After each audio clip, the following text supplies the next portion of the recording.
Conan the Barbarian is a fictional sword and sorcery hero who originated in pulp fiction magazines and has since been adapted to books, comics, several films, television programs, video games, role-playing games and other media. The character was created by writer Robert E. Howard in 1932 via a series of fantasy stories published in Weird Tales magazine.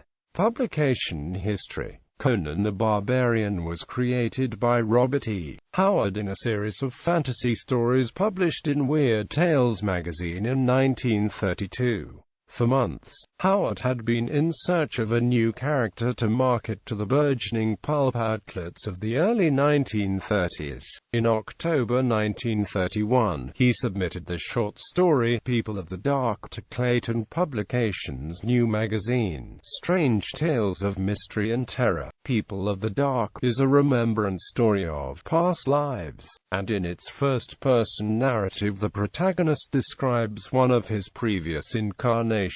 Conan, a black-haired barbarian hero who swears by a deity called Crumb. Some Howard scholars believe this Conan to be a forerunner of the more famous character. In February 1932, Howard vacationed at a border town on the lower Rio Grande. During this trip, he further conceived the character of Conan and also read the poem Cimmeria, much of which echoes specific passages in Plutarch's Lives. According to some scholars, Howard's conception of Conan and the Hyborian Age may have originated in Thomas Bulfinch's The Outline of Mythology, which inspired Howard to coalesce into a coherent whole his literary aspirations and the strong physical, autobiographical elements underlying the creation of Conan. Having digested these prior influences after he returned from his trip, Howard rewrote a rejected story by this Axerul, replacing his existing character Cull of Atlantis with his new hero, and retitling it The Phoenix on the Sword. Howard also wrote The Frost Giant's Daughter, inspired by the Greek myth of Daphne, and submitted both stories to Weird Tales magazine. Although The Frost Giant's Daughter was rejected, the magazine accepted The Phoenix on the Sword after it received the requested polishing. The Phoenix on the Sword appeared in Weird Tales cover dated December 1932.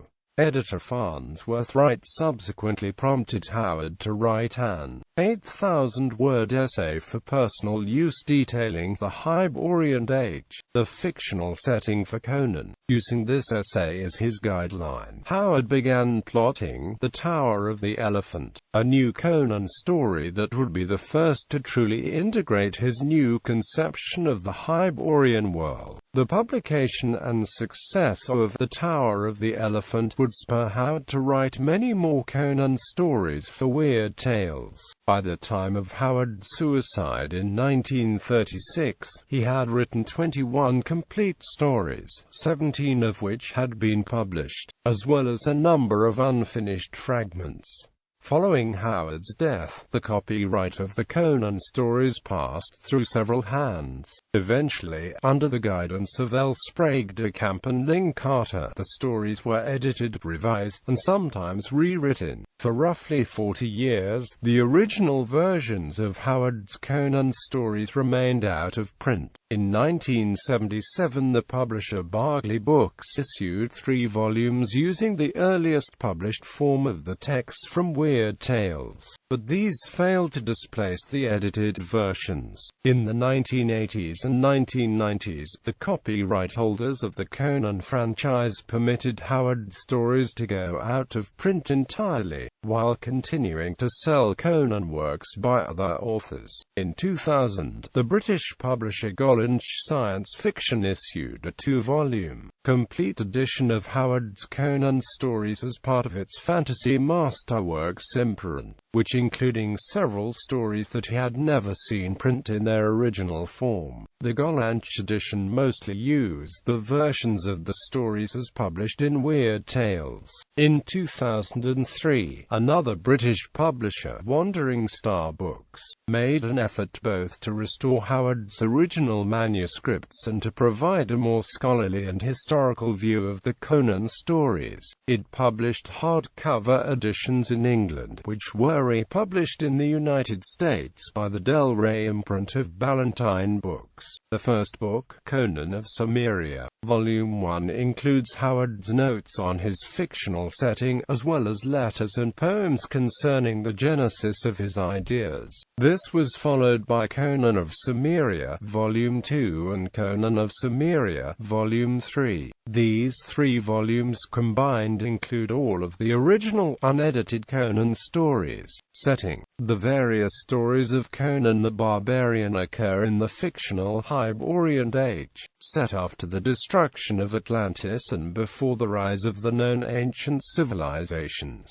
This is a specific epoch in a fictional timeline created by Howard for many of the low fantasy tales of his artificial legendary. The reasons behind the invention of the Hyborian Age were perhaps commercial. Howard had an intense love for history and historical dramas. However, at the same time, he recognized the difficulties and the time-consuming research work needed in maintaining historical accuracy. By conceiving a timeless setting, a vanished age, and by carefully choosing names that resemble human history, Howard shrewdly avoided the problem of historical anachronisms and the need for lengthy exposition. According to The Phoenix on the Sword, the adventures of Conan take place between the years when the oceans drank Atlantis and the gleaming cities, and the years of the rise of the sons of Arya's. Personality and character: Conan is a Cimmerian. From Robert E. Howard's writings it is known that the Cimmerians were based on the Celts Gaels. He was born on a battlefield and is the son of a village blacksmith. Conan matured quickly as a youth and, by age 15, he was already a respected warrior who had participated in the destruction of the Aquilonian outpost of Venarium. After its demise, he was struck by wanderlust and began the adventures chronicled by Howard, encountering skulking monsters, evil wizards, tavern wenches, and beautiful princesses. He roamed throughout the Hyborian Age nations as a thief, outlaw, mercenary, and pirate. As he grew older, he began commanding larger units of men and escalating his ambitions. In his 40s, he seized the crown of the tyrannical king of Aquilonia, the most powerful kingdom of the Hyborian Age, having strangled the previous ruler on the steps of the throne. Conan's adventures often result in him performing heroic feats, though his motivation for doing so is largely to protect his own survival or for personal gain. Appearance: Conan has sullen, smoldering, and volcanic blue eyes with a black square-cut mane. Howard once describes him as having a hairy chest and, while comic book interpretations often portray Conan as wearing a loincloth or other minimalist clothing to give him a more barbaric image, Howard describes the character as wearing whatever garb is typical for the land and culture in which Conan finds himself. Howard never gave a strict height or weight for Conan in a story, only describing him in loose terms like giant and massive. In the tales, no human is ever described as being stronger than Conan, although several are mentioned as taller or of larger bulk.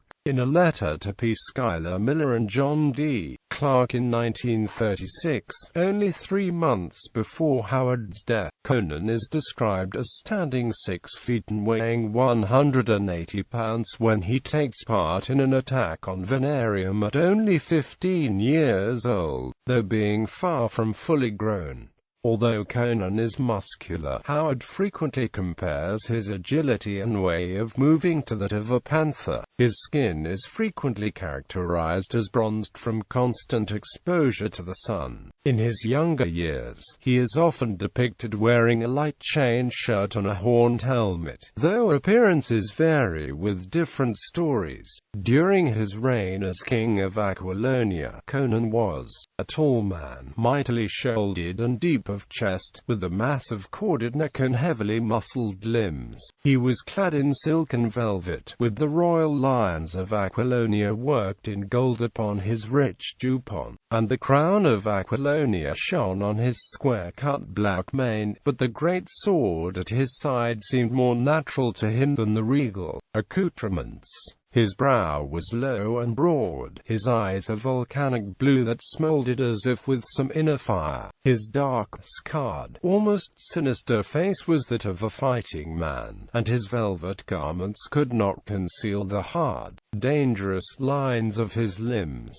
Howard imagined the Cimmerians as a pre-Celtic people with mostly black hair and blue-grey eyes. Ethnically, the Cimmerians to which Conan belongs are descendants of the Atlanteans, though they do not remember their ancestry. In his fictional historical essay, The Hyborian Age, Howard describes how the people of Atlantis, the land where his character King Kull originated, had to move east after a great cataclysm changed the face of the world and sank their island, settling where Ireland and Scotland would eventually be located. Thus they are the ancestors of the Irish and Scottish and not the Picts, the other ancestor of modern Scots who also appear in Howard's work. In the same work, Howard also described how the Cimmerians eventually moved south and east after the age of Conan. Abilities. Despite his brutish appearance, Conan uses his brains as well as his brawn. The Cimmerian is a highly skilled warrior, possibly without peer with a sword, but his travels have given him vast experience in other trades,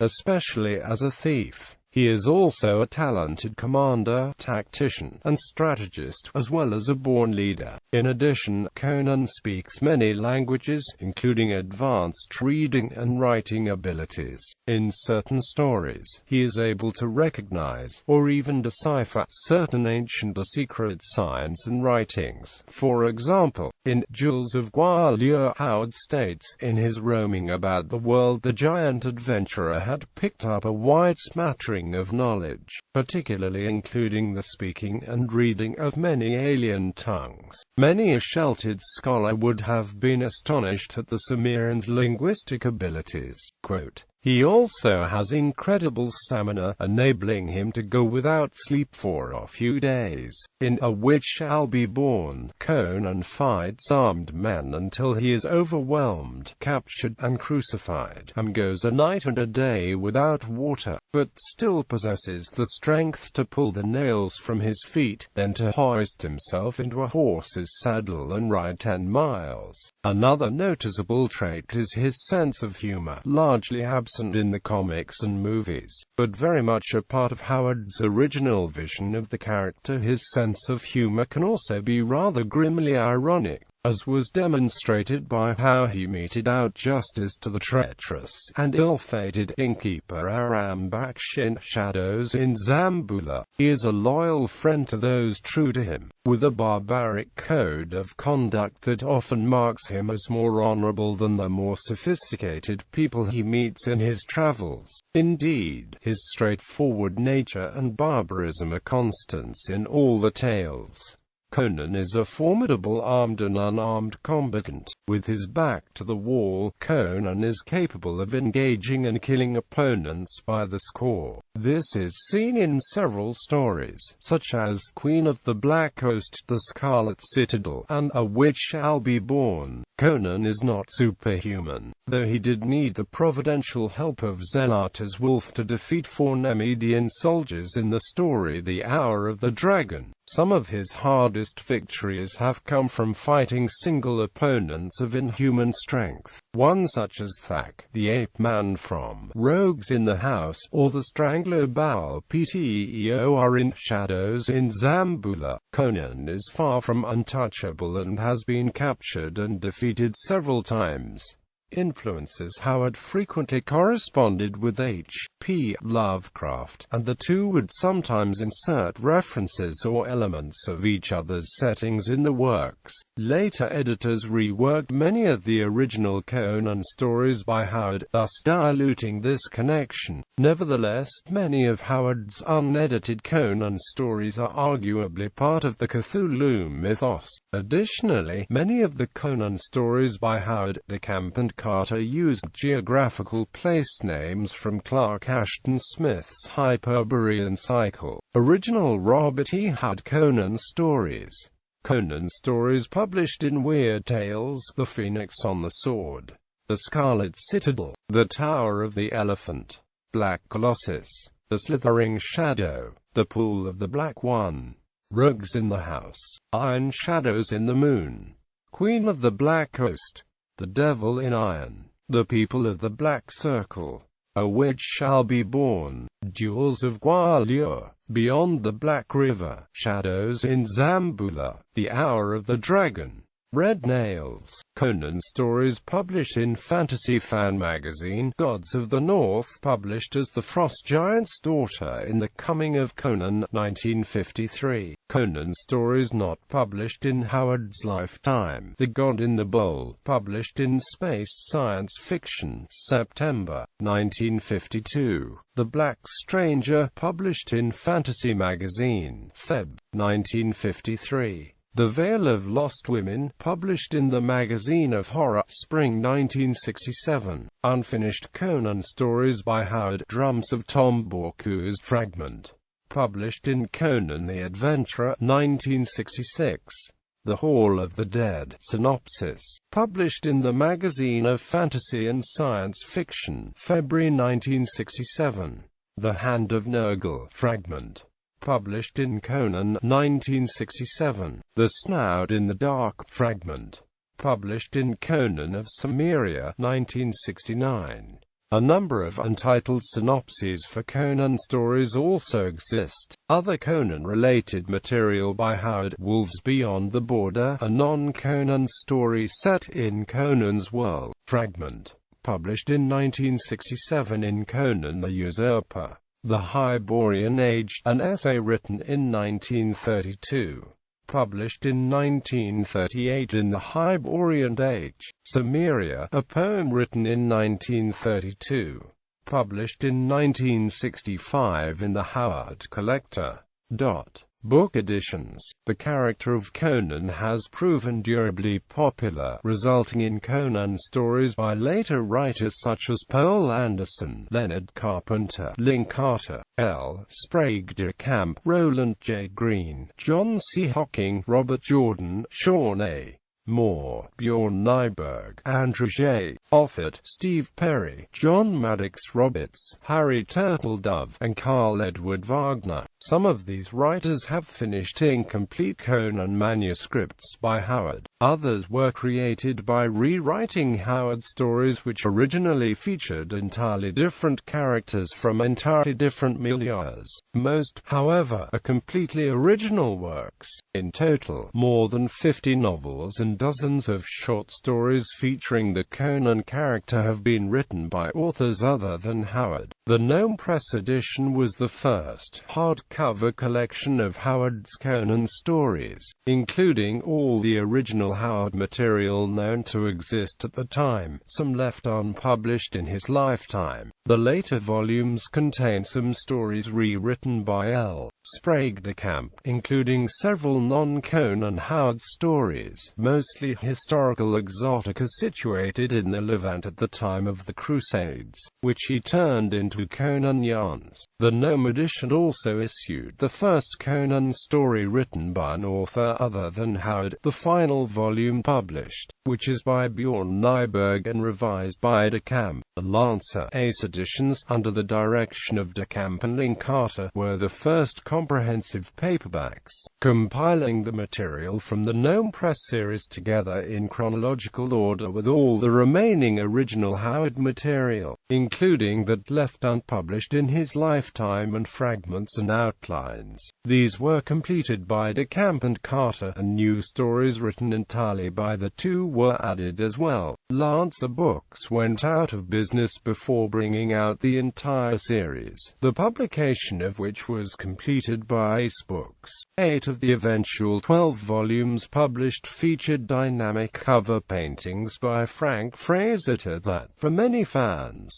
presented the definitive, iconic impression of Conan and his world. For decades to come, most other portrayals of the Cimmerian and his imitators were heavily influenced by the cover paintings of this series. Editions after the Lancer Ace series have been of either the original Howard stories or Conan material by others, but not both. Notable later editions of the Howard stories include the Donald M. Grant editions, Barclay editions, Gollancz editions, and Wandering Star, Del Rey editions. Later series of new Conan material include the Bantam editions, Ace Meriatu editions, and Tor editions. Several of the Lancer Ace Conan versions are rewrites by De Camp and Carter of non-Conan stories. For example, at least one Elborak in which the protagonist infiltrates the city of the assassins was rewritten with Conan replacing Francis Xavier Gordon and a supernatural element added. Conan chronologies, in an attempt to provide a coherent timeline which fit the numerous adventures of Conan penned by Robert E. Howard and later writers. Various Conan chronologies have been prepared by many people from the 1930s onward. Note that no consistent timeline has yet accommodated every single Conan story. The following are the principal theories that have been advanced over the years. Miller-Clark chronology. A probable outline of Conan's career was the first effort to put the tales in chronological order, completed by P. Schuyler Miller and John Drury Clark. The chronology was later revised by Clark and L. Sprague de Camp in an informal biography of Conan the Cimmerian. Robert Jordan chronology. A Conan chronology by Robert Jordan was a new chronology written by Conan writer Robert Jordan that included all written Conan material up to that point. It was heavily influenced by the Miller-Clark de Camp chronologies, though it departed from them in a number of idiosyncratic instances. William Galen Gray chronology. Timeline of Conan's journeys was fan William Galen Gray's attempt to create a chronology of all the stories, both Howard and pastiche. Drawing on the earlier Miller-Clark and Jordan chronologies, it represents the ultimate expression of the tradition to date. Joe Marek chronology. Joe Marek's chronology is limited to stories written by Howard, though within that context it is essentially a revision of the Miller-Clark tradition to better reflect the internal evidence of the stories and avoid forcing Conan into what he perceives as a mad dash around the Hyborian world within time frames too rapid to be credible. Dale Ripke chronology. The Dark Storm Conan chronology was a completely revised and heavily researched chronology, radically repositioning a number of stories and including only those stories written or devised by Howard. The Dark Horse comic series follows this chronology.